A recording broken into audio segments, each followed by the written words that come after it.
So, Professor Gilbert Khadiagala is the Jan Smuts Professor of International Relations and the Director of the Center for the Study of the United States, the ACSUS, at the University of the Witwatersrand in Johannesburg.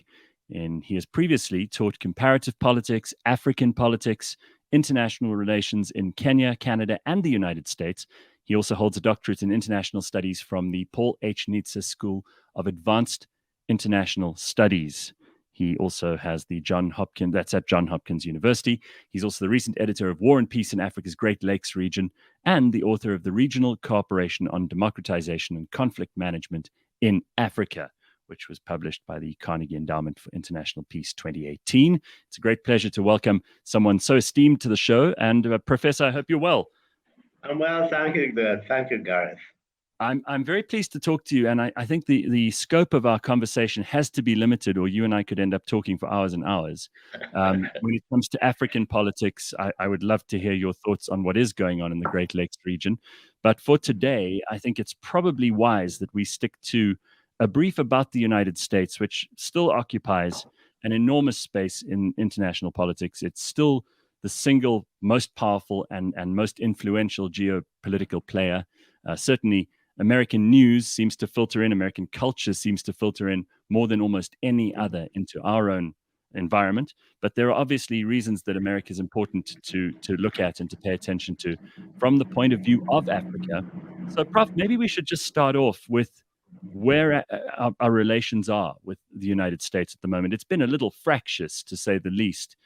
We haven't exactly had the warmest relationship with the United States as things have sort of got on through probably Nelson Mandela and Thabo Mbeki. They were probably quite good. But certainly under the International Relations Minister, Maitingwana Mashabane, it seems that they cooled off quite a lot. There were some statements made from our side and some from the US's side. Obviously, Donald Trump coming in had an effect on that too. How do you evaluate our relationship with the US at the moment? I think the most important element of the relationship is one broadly of continuity.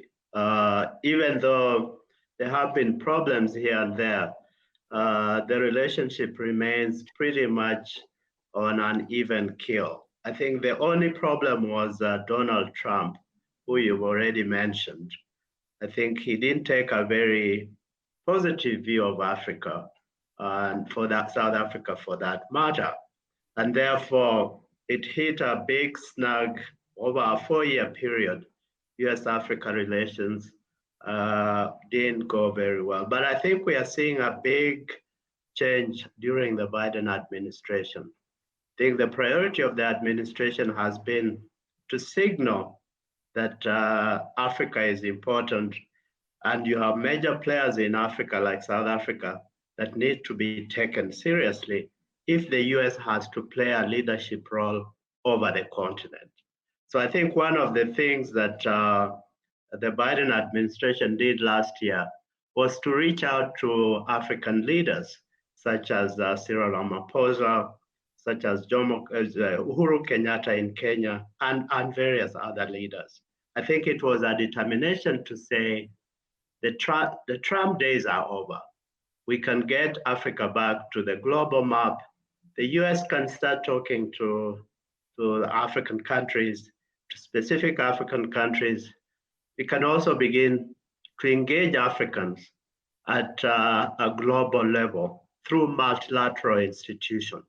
So one of the things that the Trump administration did was to begin to withdraw from key multilateral institutions, such as the WHO and the Paris Agreement,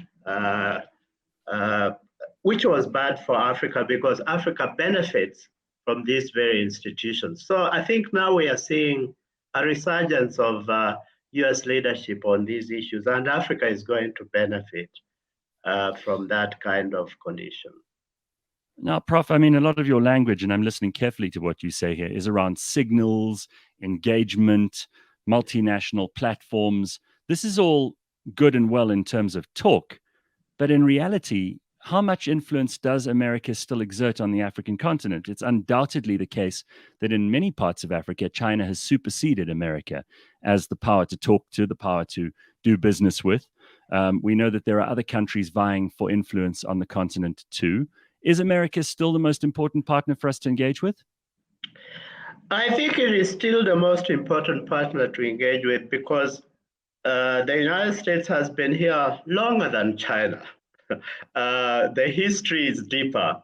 The relationships are much more warmer than other players. Even though I think you are correct, China came in over the last 30 or so years, has been very aggressive economically. It has engaged Africa. It has done good things. But I think the bigger issue is that US-Africa relations remain very historically deep, particularly on the cultural dimension. And culture here is important because I think that the Chinese, and I think I'm just putting it politely here, because of the very density of interactions, the movies, the music, and all is what some other people call, in fact, cultural imperialism is much, much deeper from the US side of things. And that is important because it brings out what the people call soft power. I mean, the softness of US engagement with Africa makes it a bigger player within the larger African context than other players like Russia or China, who are emerging as equally important competitors. So, Prof, I mean, again, I'm going to have to push you on this just a little more because it's fine to talk and to signal that you're interested in Africa, but the Biden administration has been in situ now for over a year, and their own home record is absolutely abysmal. They haven't managed to pass very much legislation. Certainly, the public approval ratings for Joe Biden in his first year in office have fallen to below what they were for Donald Trump. It seems that the House is likely to be taken over by the Republicans at the end of this year when they go to elections again. And the messaging may be good internationally, but locally it's an absolute disaster. And Joe Biden himself seems to be a doddering, somewhat senile old man who's completely not at the controls. When you look at things like Afghanistan, when you look at the way that this Russia-Ukraine situation is being handled, when you look at the way that he's handled domestic affairs like inflation, it seems, and COVID for that matter, because even on COVID, he's raising the white flag today saying, fine, businesses that he was trying to mandate over 100 employees in companies would have to vaccinate and wear masks and do this and do that. He's recalibrating that very quickly today in defeat, not in victory. So Joe Biden may be sending out signals to Africa that you've discussed already, but what is he actually doing? What's he doing for us? Because we can measure, like George W. Bush, for example, sent a lot more money to this country than probably any other president in my lifetime. And that was mostly to fight HIV/AIDS. It was to do some social welfare work. It was to establish institutions here that would protect democracy and free speech and the rule of law. But I don't think since then we've had anything near that amount of investment. No, I think you make a good point, which is that you cannot be a strong leader in foreign policy if you are not a strong leader domestically, if you are not acknowledged, if you are not accepted. And therefore, Biden has been facing the problem that during the first year, he's had a lot of opposition from his opponents, particularly the Republicans in the Senate. So the very weakness that he's facing now really curtails his ability to provide the kind of leadership you're talking about. But the president, sorry to interrupt you, the president does have plenary power in terms of foreign affairs and international policy. He can declare wars, he can make foreign policy statements, and he can almost by diktat, he can kind of make foreign policy to his own liking.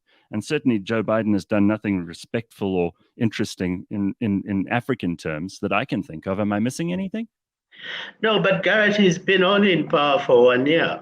And his plate has been sufficiently full, not just with domestic priorities, particularly the COVID crisis, but he's also got other foreign policy engagements that are more important. So in other words, we're not a priority then? We are a priority against the backdrop of other competing priorities. So my point to you is that within a year, I think it will be very harsh to judge the Biden administration as having done nothing concrete in terms of the big economic policies that you've just mentioned from previous administrations, even the Obama administration. But what the point I'm making is that a new administration comes in, you have to put the building blocks in place. You have to appoint your ambassadors to these countries. You have, in fact, to repeat the word, you have to signal that you want to engage these countries. In the first year, once you put those building blocks in place, then you begin to come up with a strategy for the continent. They haven't had a strategy for Africa. The Biden administration doesn't have a strategy for Africa yet. It probably will be unveiled this year. But what I'm saying is there have been baby steps towards an improvement of the relationships between the US and Africa as a whole. But it's too premature to come up with very big and bold programs that I think most African countries are expecting. So, Prof, I mean, again, not to be rude, but you're optimistic about nothing. No, my optimism stems from the fact that the Biden administration, unlike the Trump administration, had deeper knowledge of Africa. Biden served in the Obama administration for 8 years. He has sufficient knowledge of Africa. He knows the African players. He can appoint a team to work on Africa that has the knowledge, the expertise about the continent than Prof, any other administration. Do you really think so? I mean, have you watched Joe Biden in a press conference? And there have been very few. I don't think he knows what room he is very much of the time. I mean, Trump, of course, was a blistering, rude, vulgar, uncouth man in his best moments. But Joe Biden seems like he's vacant, completely vacant. He looks like he should be in a home eating porridge. But these are two questions you are conflating. I mean, but if you say that he learned anything under Obama, I mean, Barack Obama himself said, if you want to have anything screwed up, give it to Joe Biden while he was his vice president. That's the words of the former president, not me. Yeah. No, what I'm saying, that's correct. But the point I want to put across is that he is the president. He's in a position to appoint an African team. He's in a position to appoint a foreign policy team that is actually going to take care of the matters you are precisely speaking about. I don't think a president leads on everything. I think he does lead on some strategic issues. But I think in this case, compounded, as you are saying, by age, is not going to be as an activist presidency when it comes to foreign policy around Africa, than other presidents before him. So I think what we can expect is at least some level of engagement by the president, but ultimately, most of the decisions are going to be taken elsewhere by the actors that he's appointed. So in other words, I'm going to downgrade your optimism now to just hopeful thinking. More than anything else, because it did, when we started talking about this, you certainly sounded like you were very optimistic about the Biden administration, and you've curtailed your response now to be much more of one of hope that you hope that he will appoint the right people and have some interest in us. I mean, I'm not concerned, because I do agree with you, and I mean, you're the more learned one among us when it comes to this long relationship between Africa and the United States. But Africa isn't really a priority for the United States. It hasn't really ever been. It's almost like we're their charity case. And when they do get involved with us, and thank God they do, they've done amazing work here. And certainly the American relationship with South Africa is probably more important from a national security point of view than our relationship with almost any other country. How do you feel that the Biden administration feels? How do you think they look at South Africa and Southern Africa from a geopolitical ally point of view? You mentioned earlier that Donald Trump kind of ruined the relationship in some ways, but we haven't exactly made friends with the right people. And by right people, I say it in inverted commas, from the American point of view. We're close to Iran, for example. We're close to Palestine in this country. We're close to many other countries that are not friends and allies of the United States. So the U.S.-South Africa relationship has been a love-hate relationship. There are so many areas that the U.S. agrees with South Africa, or South Africa, in fact, would like to engage the U.S. on so many broad areas. But there are other areas where they differ, and that's for historical reasons. So I don't see that changing very much. The Biden administration has reached out to Ramaphosa. I think they believe he's an important player on the African continent. They also believe he's an important player in Southern Africa as a region. And Southern Africa also remains a strategic region to the US because you have South Africa with all the sea lands and so on. This is an important player with all the minerals in this part of the world. So the US takes that component seriously. But we are not going to change South Africa's position on Palestine or on Cuba or other big issues where the South Africans don't want to be treated like small children. So these relationships have to be managed very carefully. And I think that's why I talked about continuity. You are going to see the US agreeing with South Africa on the UN Security Council or wherever on global issues. But on the other hand, you are going to see a lot of conflict, even on issues such as trade.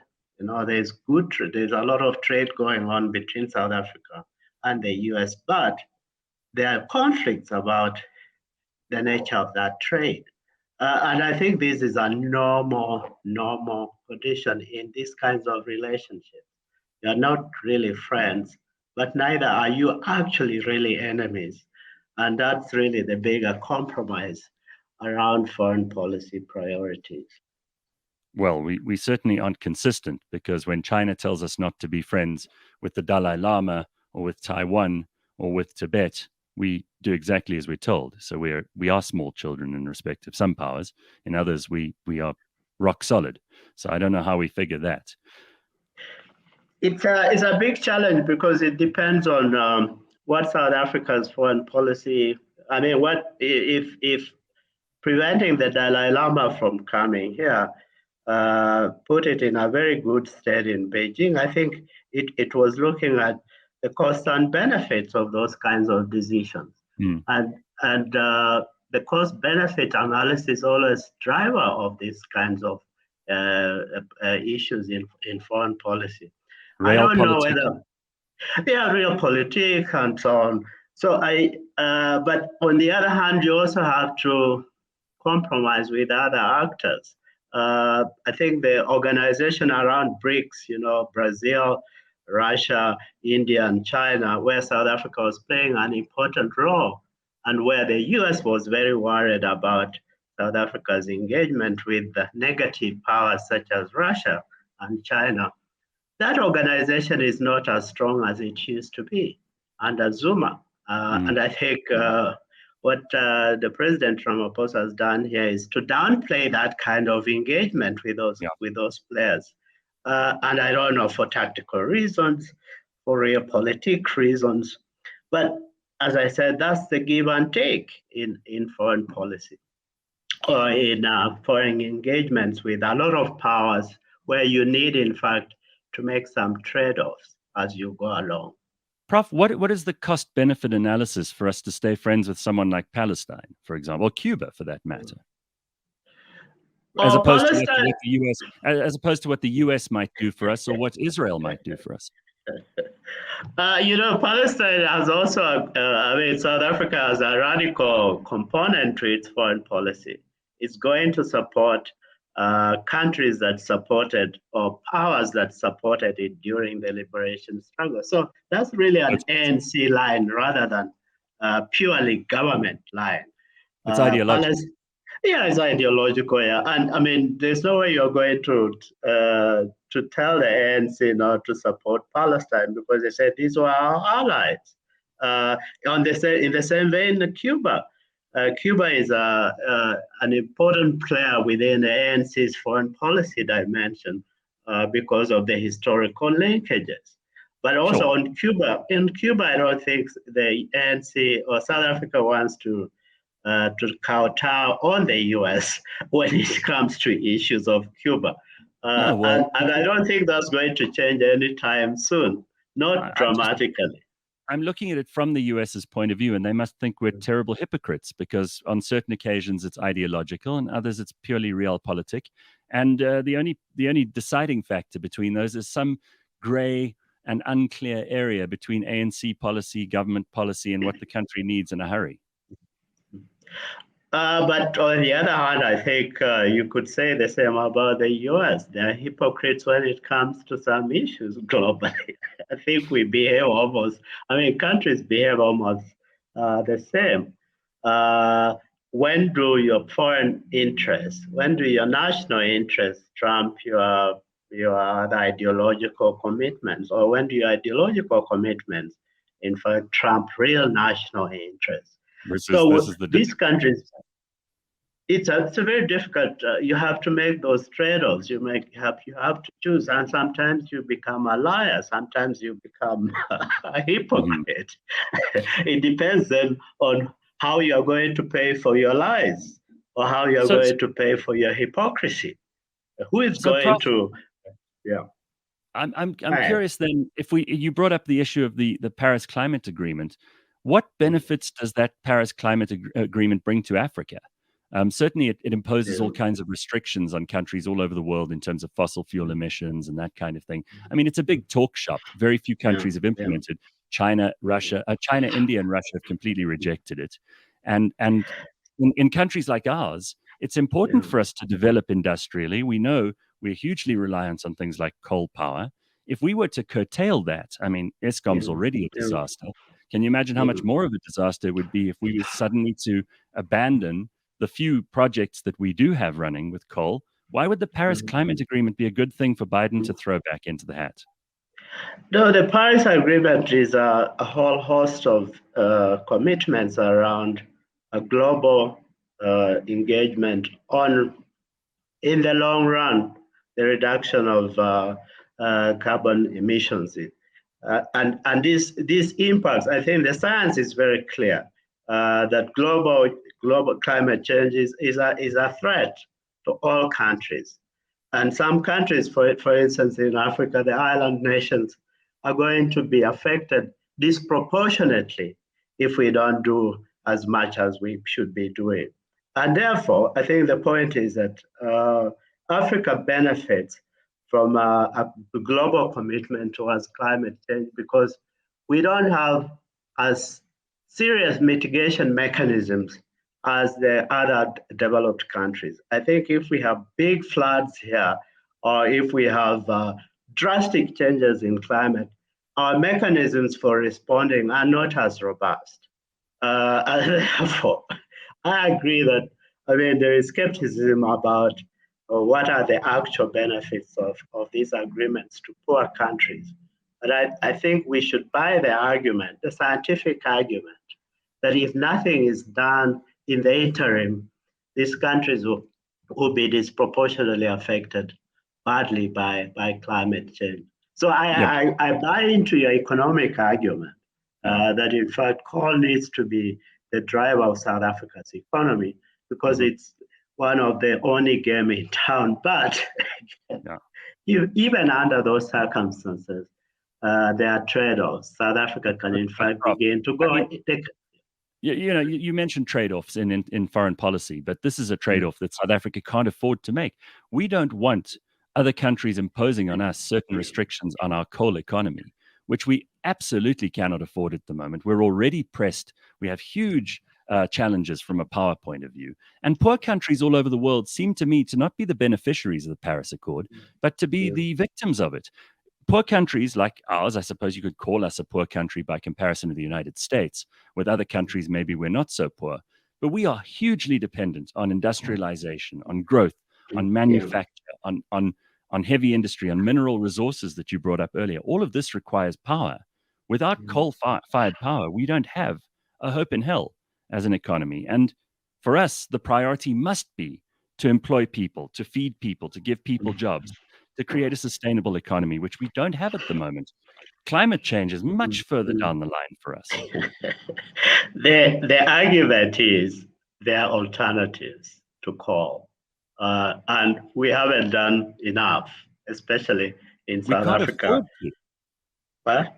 We can't afford to, Prof. We don't have that kind of luxury. It's fine for Canada and, Yeah. Denmark. It's not good for us.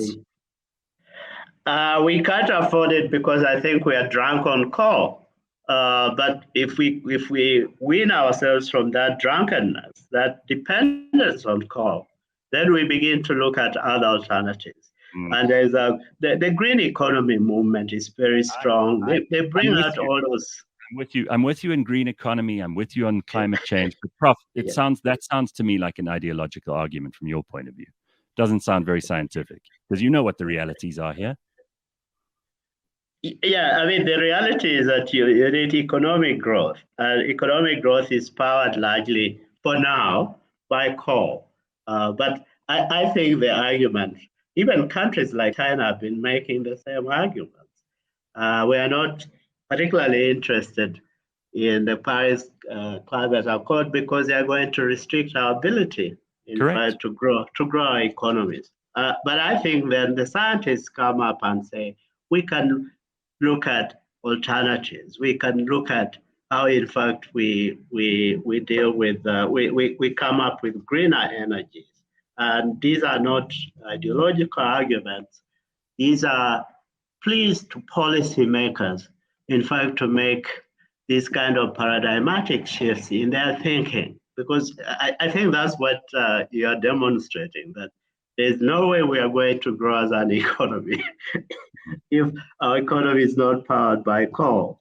But I'm just saying that there are scientists who come up and say, no, there are other ways that we can, in fact, achieve the same objectives. Maybe slower, maybe gradually, but I think we can begin to experiment around, alternatives, yes. But there are a lot of maybes there, and frankly, our government can't even seem to get the coal part right, which is frightening. So if we're going to do more complicated things, and nuclear, I would have said, would have been the answer, but of course there are ideological arguments against that, because nuclear, of course, would power just as much as coal, if not better, more efficiently, perhaps more environmentally sensitively, but no one wants to talk nuclear anymore. So, Prof, AGOA, the African Growth and Opportunity Act. This is an important part of U.S. policy and U.S. interaction with Africa. How is that going? Are they going to extend it? What are the other potential deals that we could be striking with the United States at the moment? You did mention trade between us and them, and Africa more generally, and the U.S. No, AGOA is still a key component of U.S. trade relationships. The only problem now is that it's expiring in 2025, and there has to begin negotiations between Africa and the US on renewal. And those negotiations are going to be very difficult because you're going to have a Congress, probably a Republican Congress, in the next few years or so, that may not be as open as other previous administrations on AGOA. So I mean, it was a Republican president who instituted AGOA. Yeah, it was a Republican president, but I'm just saying things are changing. And this Congress at the moment is Democratic in the House and in the Senate by a small minority, but it's still a small majority rather. It's still Democratic. There's a president in the White House who's a Democrat. What is holding them back? I mean, for God's sake, you did say give them a year, but this is the second year. If they're going to do it, this better be the year that they get it done. The negotiations have to begin at least next year. And we don't really know the configuration of Congress next year. We don't know how strong the Biden administration will be in pushing for an AGOA agenda. But I think the optimistic scenario is that, in fact, AGOA would be renewed down the road. The question is, the devil is in the details. There are a lot of issues that some congressmen and women are not actually very happy with. And therefore, there have to be very protracted negotiations between the US and African countries on whether, in fact, you're going to broaden the AGOA or whether it's going to remain pretty much what it is. I think the movement in Africa is to get an AGOA that is more beneficial, that is more broad-based, rather than a very narrowly based AGOA as it is now. The question then to put to the table is, who is going to have the stomach to push for a broadened AGOA within the US, particularly if Congress or some congressmen or women are not as favorable. So I think we just have to see. Again, I want to go back to my optimism here because it's been one of the biggest platforms of how the US engages with Africa. I don't think AGOA is going to go away. But it's not just AGOA. There are other engagements at the economic and in terms of investments, there are other platforms that are still critical to signaling that Africa is important to the US. Well, I think that there are probably a lot of these things that go unnoticed. I mean, the tremendous impact that the US has had on helping us fight HIV/AIDS is something which very seldom gets taken stock of. And we really do owe a debt of gratitude, particularly to them, for providing not only the care, but also some of the pharmaceuticals, which obviously during COVID has been helpful too, in terms of helping people there with the deals that were struck between Cyril Ramaphosa, the WHO, Joe Biden, before that even Donald Trump. But there were certain things that were done that have helped South Africa in particular along the way. And we do rely very heavily on this good relationship with the United States, certainly more than they do on us. Do you think there's any chance of a Joe Biden visit anytime soon? I think this year looks unrealistic because the foreign policy agenda is so crowded now with Ukraine, with other big priorities. I don't see that. I don't think that he's going to visit Africa this year. But I think the big item on the agenda this year is an Africa-US summit, which was promised last year by Secretary of State Antony Blinken when he visited 3 countries. He said, we'll have a big summit next year, which is this year. So I suspect that if they had a big summit in Washington, then you had all these 55 or so countries going there. It makes up for his not coming to Africa. But we may see Kamala Harris, the vice president, probably making a maiden speech to Africa this year. Oh, I'm sure everybody's excited as hell about that because they're excited as hell about Kamala Harris all over the United States too. So Prof, in conclusion here, we've got quite a lot of moving things on the chessboard. We have a United States which undoubtedly is starting to decline in terms of its overall power in the world. It's no longer the hegemon that it was post-Cold War. We have obviously the very fractious nature of domestic politics, which is going to color foreign affairs for the United States. We do have, these bright green shoots of AGOA. We have hopefully a permanent appointment of ambassador soon. But the U.S. mission here in South Africa is doing tremendously good work. And I think that this relationship is probably one of the most valuable ones that we have in the world. What do you think America's priorities are, though, with respect to Africa? What do you think they want when they're involved here? What do we give them in return? I think what they expect first is an Africa that can govern itself, an Africa that is comfortable itself, an Africa that is not at war, an Africa that is a global player, an Africa that does not resort to big brothers in the global scene. I think the issue around Africa's dependence on a few players globally is a problem. I think what the US wants is an Africa that in fact can build trade relationships within itself, can help each other to restore all these insecurities, to deal with issues such as terrorism in the Horn of Africa, the Sahel.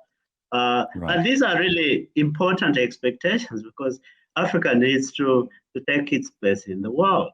And it can't do that if it can't resolve its own problems. And I think that's not an unrealistic expectation. Even the Chinese, I think, one-third of Africans who are confident and comfortable about their roles in the world. Well, I certainly hope that we can come to the table the way that we used to under Thabo Mbeki, when we were really had a strong a strong international relations policy, and we had a very cogent idea of how we wanted to be seen in the world, the non-allied allied movement and that kind of thing.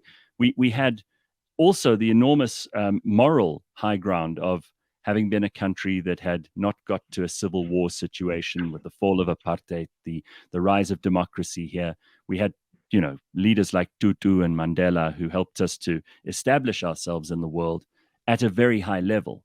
Do you think that we still punch at that kind of weight, or do you think that has descended slightly down the scale?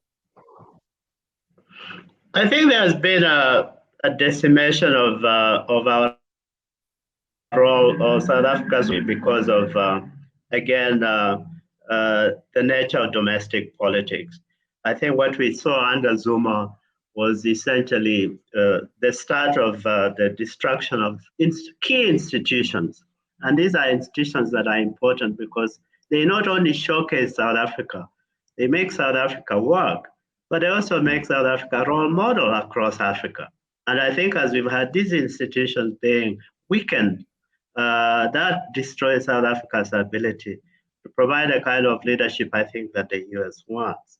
So down the road, the expectation is that there has to be a focus on strengthening or returning to the immediate post-apartheid period, where you had really robust institutions that were able to negotiate all these differences domestically, but also to provide leadership within Africa and at the UN or at other multilateral levels. South Africa cannot be begging for acceptance globally because it's a strong power within itself. It's a fairly strong economy, and South Africa has a moral leadership in Africa and is accepted. But we need that to be translated into more concrete leadership rather than what we saw, I think, under the Zuma period. And even now, I think we see some weaknesses in South Africa's ability to reassert itself. I think that's a very fair assessment. Prof, you obviously read many, many papers that go between South Africa and the United States. You're analyzing possible legislation, yellow papers and white papers that are being tabled before our parliament and their Congress. What is your overall sense of major multilateral institutions like the UN, which you mentioned just a minute ago? These organizations are also at an all-time low, as far as I can figure it. The UN used to be this, certainly when it was established, it was this organization that meant to try to keep the world from conflict. It was to create a place where people could have conversations and discuss things on an international scale, hopefully where competing interests could come and have a fair hearing. But the UN has probably never mattered so little as in the last couple of years. And with the exception of the WHO, most of their arms and their various departments seem to me to be just swollen bureaucracies. And there's very little credibility left there. No one really listens to the General Assembly anymore. I don't know when last a speech was made. In the old days of Mugabe or Castro or people like Gaddafi, you used to have people watching it and they paid attention. And that was sometimes the only bit of action that Africa got on the international stage was in that General Assembly. But now it seems nobody's even listening. No, I think, the international crises that require the UN. The UN only comes in when there are big things that it has to deal with. I think when we have relative peace, and I would define the last 10 or 20 years globally as one of relative peace, except for, conflicts like Yemen and so on, Syria, and now we are going into a bigger conflict like Ukraine. We haven't had a big war globally. And when we haven't had a big war, the UN looks like it's very subdued. It's not doing as much. But I think when we hit a big one, then you need the coalescence of the international community. You need the UN to step in. And sometimes it's also a question of leadership. maybe you have some secretary generals at the UN who are much more, very well known globally, or they're activists. But we have people now, Mr. Guterres, very, very, very, very low key. So I don't really think the UN's role has changed remarkably. I can accept the criticism, and these are criticisms made every day about the bureaucracy, about multiple mandates, and so on. But I think the UN is still required because when it will be required, we'll know it. But more often than not, we don't really need it because it's doing small things that are equally important, but we don't really hear about them, or we don't think they're important. There are other smaller institutions within the UN that are actually playing interesting roles, even on issues like communications, radio, all these multiple institutions that the UN has created. So the New York part of the UN is not as important. It only comes up when there is a big crisis that the world needs to deal with.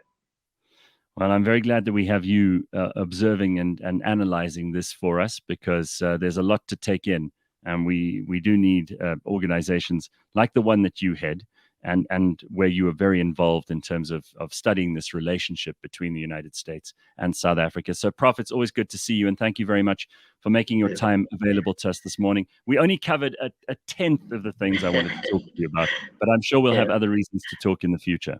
Yeah, thank you very much, guys. And I think we'll have more time to talk about other things. Thank you so much. Professor Gilbert Khadiagala, it's very good to have you on the show. Thank you. Thank you very much.